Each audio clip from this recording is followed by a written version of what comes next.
जी बिस्मिल्लाहिर्रहमानिर्रहीम अस्सलाम वालेकुम रहमतुल्लाहि व बरकातुहू। मेरा नाम है डॉक्टर मोहम्मद मुज़म्मिल हसन। एक नए सेशन के साथ आपकी खिदमत में हाज़िर है। दो बातें आपसे करनी है। एक, फील्ड में बड़ी बात फैली हुई है कि लंपी की जहाँ पे वैक्सीन हो जाती है वहाँ पे बीमारी आ जाती है और शदीद आ जाती है। इस हवाले से हम बात करेंगे। पहले ये केस देख लें डॉक्टर साहब, थोड़ा सा दिखा दीजिएगा। ये एनिमल जो है ये लंपी से अफेक्ट हुआ था और ये माशाल्लाह काफ़ी रिकवरी पे आ गया है। ये सामने जानवर खड़ा है, अभी भी थोड़ा सा डाउन है, लेकिन हम कह सकते हैं कि तकरीबन 60-70% रिकवरी जो है इसमें हो चुकी है। इसके जिस्म पे वो नोड्यूल से थप्पड़ से जो कहते हैं वो बन चुके थे।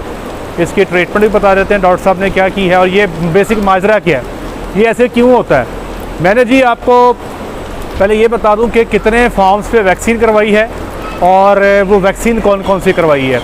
वो काड़े में एक फार्म पे मैंने वैक्सीन करवाई, फैसलाबाद में मैं जनाब 3 फार्म पे वैक्सीन करवा चुका हूँ, 2 फार्म से मैं चकवाल में वैक्सीन करवा चुका हूँ, तो एक फार्म मैंने हाफजाबाद में वैक्सीन करवाई है। तो मिला जुला के कुछ 6 से 7 फार्म पे मैंने वैक्सीन करवाई है जी। अब वैक्सीन करवाई कौन सी है? 2 फार्मों पे जो वैक्सीन हुई है जी वो हुई है मीवैक, यूरोपियन वैक्सीन है, और बकाया 4 फार्मों पे जो वैक्सीन हुई है वो लंपी वैक्स हुई है जो MSD की वैक्सीन है। अब MSD की जो वैक्सीन है वो भी 2 रूट से आ रही है, एक दुबई से आ रही है और एक आपकी साउथ अफ्रीका से आ रही है। इस जगह पे जहाँ पे हम खड़े हैं यहाँ पे जो वैक्सीन करवाई गई ये साउथ अफ्रीका से करवाई गई थी, और कुछ सेटअप मेरे पास ऐसे भी हैं जहाँ पे वैक्सीन हमने करवाई थी जो MSD की दुबई से इम्पोर्टेड वैक्सीन है। अच्छा, इन 6 सेटअप्स के जानवर मिला के वो 1500-1600 के करीब जानवर बन जाते हैं। अब इनमें जो बीमारी आई है वैक्सीन करवाने के तकरीबन 10 से 12 दिन के बाद 2 केस देखने में आए। एक ये आपको दिखा दिया, ठीक है जी, और एक केस मैं भी आपके साथ और शेयर कर देता हूँ, वीडियो चला देता हूँ छोटी सी। तो ये 2 केस हैं जो हमें देखने को मिले। इन जानवरों ने वैक्सीन करवाने के 10 से 15 दिन के बाद इनको टेम्परेचर हुआ 104, ये थोड़े से डाउन हो गए, हल्का सा जिस्म स्वेल हो गया और पूरे जिस्म पे दाने निकल आए।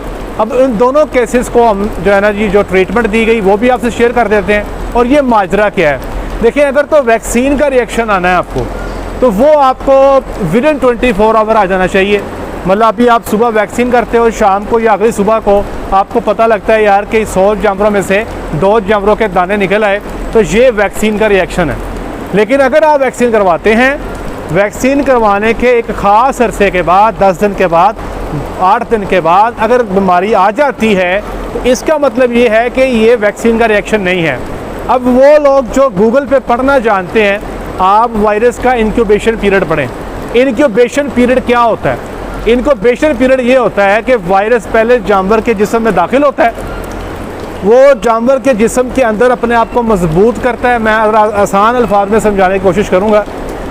वो जानवर के जिस्म में अपनी जगह बनाता है, फिर अपने असरात शो करता है। तो जिस्म में दाखिल होने से लेके जानवर के इलामात ज़ाहिर करने तक का जो दौरानिया है इसको इंक्यूबेशन पीरियड कहते हैं। तो लंपी स्किन डिजीज़ जो है, इसका जो वायरस है, इसका इंक्यूबेशन पीरियड है 4 से 14 दिन। मतलब अगर किसी जानवर में आज वायरस आया है उसमें 4 दिन बाद भी इलामात आ सकती हैं, 10 दिन बाद भी आ सकती हैं और 14 दिन बाद भी उसमें इलामात ज़ाहिर हो सकती हैं। आपको याद होगा प्राइम मिनिस्टर जो पिछले इमरान खान साहब थे, उन्होंने जब कोविड-19 की वैक्सीन करवाई थी तो आज उन्होंने वैक्सीन करवाई है, उसके 2 या 3 दिन के बाद वो कोविड पॉजिटिव हो गए थे, तो लोगों ने बड़ा शोर डाला था कि वैक्सीन ख़राब है, ये है वो है। तो ये भी वही चक्कर था।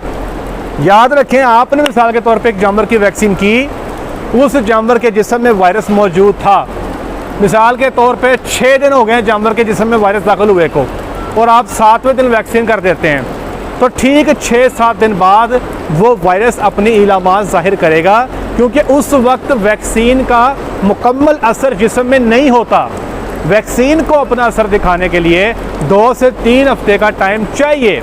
अब वो जानवर जिसको अभी 2 हफ्ते नहीं गुजरे और उस जानवर के जिस्म में वायरस जा चुका था, वो फिर अपनी इलामात ज़ाहिर कर देता है। तो ये वैक्सीन का रिएक्शन नहीं है जो 10 या 12 दिन के बाद आपको देखने को मिल रहा है, ये बीमारी है। और इस बीमारी में जब आप वैक्सीन करवा लेते हो, वैक्सीन करवाने के 8-10 दिन या 12 दिन के बाद कोई बीमारी आती है तो फिर वो इतनी शदीद नहीं होती। जैसे आप ये देखें, डॉक्टर साहब ज़रा पास से दिखा दें, ये दाने जो निकले थे ये बैठने शुरू हो गए हैं, ये फटे नहीं हैं। डॉक्टर साहब ऐसे ही है, इनमें से जितने दाने भी थे वो अपनी जगह पे बैठ गए हैं, वो फटे नहीं हैं। अमूमी तौर पे जब आप वैक्सीन नहीं करवाते हो, जानवर के जिस्म पे दाने निकल आते हैं, टेम्परेचर हो जाता है, केस लंबा चलता है, जानवर की खुराक में कमी आ जाती है, दूध में बेतहाशा कमी आ जाती है, दाने फटने शुरू हो जाते हैं। सुबह को आपने मिसाल के तौर पे जानवर के दाने निकले हैं तो 24 से 48 घंटे में फट भी जाते हैं। तो इस जानवर को ये 70% रिकवरी पे आ चुका, 104 टेम्परेचर था, पूरे जिस्म पे इसके दाने भर चुके थे। अभी भी अगर आप इसका हैवाना देखें तो इसकी चवाई को 2 घंटे हुए हैं। ठीक है जी, डॉक्टर साहब कितना का दूध होगा हैवाने जिस वेले अंदाज़ा को कह लो कि 5-7 किलो तो है। मतलब अभी भी इसके नीचे 5 किलो दूध होगा तो मेरे हिसाब से 24 घंटे में ये 20 लीटर प्लस कर रही है इस वक्त, और इस वक्त ये तकरीबन रिकवरी पे आ चुकी है। तो ये लोग जो ये समझते हैं कि वैक्सीन करवाने के बाद बीमारी आ जाती है, वो बई बीमारी आपके पूरे पाकिस्तान में आ चुकी है।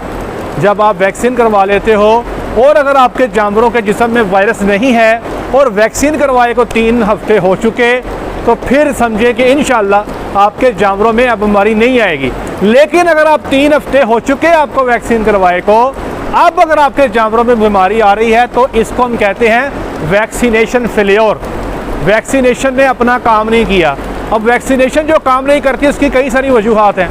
एक तो वैक्सीन की जो है हो सकता है वैक्सीन ठीक ना हो, दूसरा प्रॉब्लम ये हो सकता है कोल्ड चेन मेंटेन ना हो, तीसरा प्रॉब्लम ये हो सकता है कि आपने जिस जानवर की वैक्सीन की वो कुछ बीमार था, वो ढीला था, उसमें प्रॉब्लम थे, स्ट्रेस में था, तो वो जानवर भी जो है अपने अंदर वैक्सीन के रिस्पांस में अच्छी एंटीबॉडीज़ नहीं बना पाता। हम क्लॉस्ट्रीडिया की वैक्सीन करते हैं लेकिन फिर भी हमारे पास इक्का दुक्का क्लॉस्ट्रीडिया के केस आ जाते हैं, तो उसको हम वैक्सीनेशन फेलियर कहते हैं। हाँ, अगर मैंने 50 जानवरों को वैक्सीन करवाई, 50 में से 30 जानवर जो हैं 3 हफ्ते के बाद उनको मसला बन गया, तो ये समझे कि आपकी वैक्सीन का मसला है, आपकी वैक्सीन ठीक नहीं है। अगर आपने 50 को वैक्सीन करवाई, 3 हफ्ते के बाद इक्का दुक्का केस निकल आता है, तो ये समझे इसमें जो ज़्यादा प्रॉब्लम है आपके जानवर का ही है, वो स्ट्रेस में था या जो भी 19, 21, 22 प्रॉब्लम थी वो आप उसमें देख सकते हैं। अब इसकी सिंपल ट्रीटमेंट जो की गई है, इसको एबल का टीका लगाया डॉक्टर साहब ने, इसको एट्रोपिन का टीका लगाया, बुखार के लिए लॉक्सन का टीका लगाया, और इसको एमॉक्सिसिलिन एंटीबायोटिक जो है वो दे रहे हैं। 3 दिन डॉक्टर साहब हुए, तकरीबन 3 दिन हो चुके हैं और ये माशाल्लाह 50% रिकवरी पे आ चुकी है। लेकिन अभी भी इसका हेड डाउन है, दिखा रहे हैं डॉक्टर साहब, अभी भी हेड डाउन है, और अभी भी अगर आप गौर करें तो हल्का सा जिस्म में स्वेलिंग सी एडिमा टाइप फील हो रहा है। लेकिन इंशाअल्लाह अज़ीज़ उम्मीद है अगले 2 से 3 दिनों में ये अपने आप को रिकवर कर लेगी। कुछ देसी ट्रीटमेंट्स हैं वो भी आपके साथ शेयर कर देता हूँ, वो नीचे लिंक में शेयर कर देता हूँ। देसी ट्रीटमेंट का, लंपी स्किन का, एथनो वेटरनरी प्रैक्टिसेस जो होती हैं वो भी आप देख सकते हैं। तो ये टोटल स्टोरी है, और आप ज़रूर बताइएगा कि आप लोगों ने वैक्सीन करवाई, आपके पास ये केस आए या नहीं आए। इसके लिए मैंने एक पोल क्रिएट कर दी है। आप YouTube चैनल पे चले जाएं, मेरे चैनल पे, वहाँ पे साइड पे कम्युनिटी का बटन है, कम्युनिटी के बटन को दबाएंगे तो आगे आपको वो पोल मिल जाएगा। उसमें मैंने सवाल ये पूछा है कि वैक्सीन करवाने के बाद 1 से 2 हफ्ते के बाद क्या आपके जानवरों में बीमारी आई। नीचे 3 ऑप्शन है, हाँ, नहीं, हमने अभी वैक्सीन नहीं करवाई, ये 3 ऑप्शन है। आपका जो भी आपको बेहतर ऑप्शन लगता है उस पर अपनी राय का इजहार ज़रूर कीजिएगा। बाकी सारे जानवर माशाल्लाह ठीक हैं जी, सबको वैक्सीन हुई है, तो अल्लाह का शुक्र है जी, अल्हम्दुलिल्लाह जानवर ठीक है। आज के लिए इतना ही, अपना ख्याल रखें, दुआ में याद रखें, 5 वक्त की नमाज़ अदा करें। अस्सलाम वालेकुम।